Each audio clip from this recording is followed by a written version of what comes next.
ഇന്ന് നമുക്ക് ഒന്നാം പിറന്നാളിൻ്റെ ഒരു ബർത്ത്ഡേ കേക്ക് ഉണ്ട്. അപ്പോൾ നമുക്കത് എന്തായാലും റെഡിയാക്കണം. അപ്പം നിങ്ങൾ വിചാരിക്കും ഞാനാണ് റെഡിയാക്കുന്നതെന്ന്. ഒരിക്കലുമല്ല. ഞാൻ ഇതുവരെ കേക്ക് ഉണ്ടാക്കിയിട്ടില്ല. പ്രത്യേകിച്ച് ബർത്ത്ഡേ കേക്ക് അങ്ങനത്തെ ഒരു കേക്കും ഞാൻ ഉണ്ടാക്കിയിട്ടില്ല. എല്ലാം എൻ്റെ ചേച്ചിയാണ്. ചേച്ചി കൊടുത്ത സ്ഥിരം കസ്റ്റമറാണ്.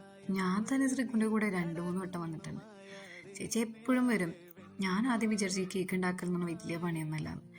ഏറ്റവും പണി ഉള്ള സാധനം ഓരോ ഐറ്റത്തിനും ഭയങ്കര കാശുമാണ്. വെറുതെ അല്ല കേക്കിനൊക്കെ ഇത്രയും കാശ്. ഉണ്ടാക്കി തുടങ്ങിയപ്പോഴാണ് മനസ്സിലായത് ഇതൊരു കൊറോണ കാലഘട്ടത്തിൽ സ്റ്റാർട്ട് ചെയ്തൊരു കേക്ക് ബിസിനസ്സാട്ടോ. അത്രയ്ക്ക് ക്ഷമയും ടൈമും ഉള്ളവർക്ക് മാത്രം ഉണ്ടാക്കാൻ പറ്റിയൊരു മേഖലയാണത്. ഈ ഒരു ബിസിനസ് സ്റ്റാർട്ട് ചെയ്യണമെങ്കിൽ മുന്നേ മിനിമം 20 വട്ടെങ്കിലും കേക്ക് ഉണ്ടാക്കി ഫ്ലോപ്പ് ആയിട്ടുള്ള ആളാണ് എൻ്റെ ചേച്ചി. എത്ര പാത്രങ്ങൾ നശിച്ചു പോയിട്ടുണ്ടെന്നറിയോ? ഞാനൊക്കെയാണെന്നുണ്ടെങ്കിൽ മുന്നേ അത് ഇട്ടിട്ട് പോയേനെ. ആദ്യത്തെ ഒരു 2-3 അറ്റംപ്റ്റിൽ തന്നെ ഞാൻ ഇട്ടിട്ട് പോയേനെ. അത്രയും ക്ഷമയുള്ളതുകൊണ്ട് അത് വീണ്ടും വീണ്ടും പഠിക്കാനുള്ള ആഗ്രഹത്തിൽ ഉണ്ടാക്കിയതാണ്. പിന്നെ അന്ന് എനിക്ക് ഭയങ്കര സുഖമായിരുന്നു. ചേച്ചി എല്ലാം ഉണ്ടാക്കണേക്ക് മുന്നേ ട്രയൽ ചെയ്യും, ഞാനതൊക്കെ ഇത് കഴിക്കും. അപ്പോൾ ഞങ്ങൾ സാധനങ്ങളെല്ലാം വാങ്ങി ഇറങ്ങി. ഇൻസ്റ്റാഗ്രാമിൽ റീല് കണ്ടിട്ട് ഞാൻ കൊണ്ടുവന്നതാണ് കേട്ടത്. നല്ല ചോക്ലേറ്റ് ബണ്ണും ക്രീം ബണ്ണൊക്കെ കിട്ടുന്നൊരു പുതിയൊരു ഷോപ്പ് നമ്മുടെ കൊടുങ്ങലിൽ തുടങ്ങിയെന്ന് പറഞ്ഞു. പിന്നെ നമ്മൾ പോവാതിരിക്കുന്നത് ശരിയല്ലല്ലോ. അവിടേക്ക് ഇപ്പോഴാണ് പോകാനൊരു അവസരം കിട്ടിയത്. കുറച്ചായി വിചാരിക്കുന്നു. അങ്ങനെ കയറി. ഞാൻ ഉദ്ദേശിച്ച സാധനം ഒഴികെ എല്ലാം അവിടെ ഉണ്ടായിരുന്നു. അതുമാത്രം കഴിഞ്ഞു. പിന്നെ ഞങ്ങൾ കിട്ടിയതൊക്കെ നോക്കി, ചിലതൊക്കെ ഇഷ്ടമായി. സീറ്റ് കിട്ടാൻ തന്നെ ഭയങ്കര പാടായിരുന്നു.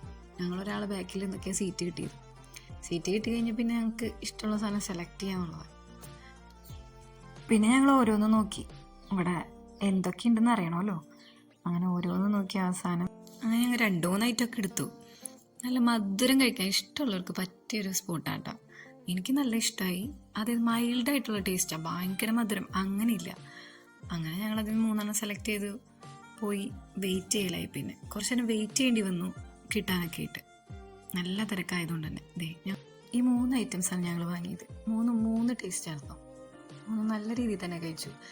എനിക്ക് നല്ല ഇഷ്ടമായിട്ടോ. ഞാൻ ആദ്യം കഴിച്ച ബണ്ണാണ് എനിക്ക് നല്ല ഇഷ്ടമായത്. ചേച്ചി ഇത് കുറേ ഇരുന്ന് കഴിക്കുന്നുണ്ടായിരുന്നു. ഇതും നല്ല ഇഷ്ടമായി. ഓരോന്നും ഓരോ ടേസ്റ്റ് തന്നെ. പിന്നെ കോഫി അവിടുത്തെ പറയാനില്ല, കോഫിയും നല്ലതായിരുന്നു. അങ്ങനെ എല്ലായിടത്തും എനിക്ക് ഇഷ്ടമാവാറില്ല, പക്ഷെ ഇവിടുത്തെ എനിക്ക് നല്ല ഇഷ്ടമായി. കോഫി എനിക്ക് ഇഷ്ടമായി എന്ന് പറഞ്ഞതുകൊണ്ട് ആ 2 കോഫി ഞാൻ തന്നെ കുടിക്കേണ്ടി വന്നു. ചേച്ചി അത് ഇതൊക്കെ തിന്ന് വയറ് നിറഞ്ഞു. പിന്നെ ഞാൻ ഈ കോഫി മുഴുവൻ കുടിച്ച് ഞങ്ങൾ ഇറങ്ങാൻ നേരത്ത് എൻ്റെ മെയിൻ ഐറ്റം വന്നു. പിന്നെ ഇത് വാങ്ങാതെ പോകുന്നത് മോശമല്ലേ. അപ്പം എന്തായാലും നമ്മളത് ഒരെണ്ണം വാങ്ങി. എന്തായാലും ട്രൈ ചെയ്ത് നോക്കാം. പിന്നെ അവിടെ നിന്ന് ഇറങ്ങി നേരെ അടുത്ത ഷോപ്പിലേക്ക്. വീണ്ടും ഞങ്ങൾ ഇൻസ്റ്റഗ്രാം വഴി വേറൊരു ഷോപ്പ് കണ്ടുവച്ചിട്ടുണ്ട്. അവിടെയും പോയി.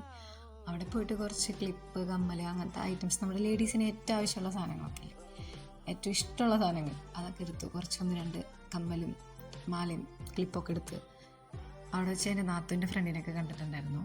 ആ കുട്ടിയോട് കുറച്ച് നേരം സംസാരിച്ചൊക്കെ ഇരുന്നു. അത്യാവശ്യം റേറ്റ് കുറവുണ്ടായിരുന്നു കേട്ടോ. മറ്റു കടകളിൽ നിന്ന് വെച്ച് നോക്കുമ്പോൾ അത്യാവശ്യം റേറ്റ് കുറവുണ്ടായിരുന്നു. അപ്പം ഞങ്ങൾ 1-2 ഐറ്റം കൂടുതലെടുത്തു. പിന്നെ എനിക്ക് അവിടെ ഒരു മാല എനിക്കിഷ്ടമായി. കുട്ടികൾക്ക് നല്ല രസമുണ്ടാവും.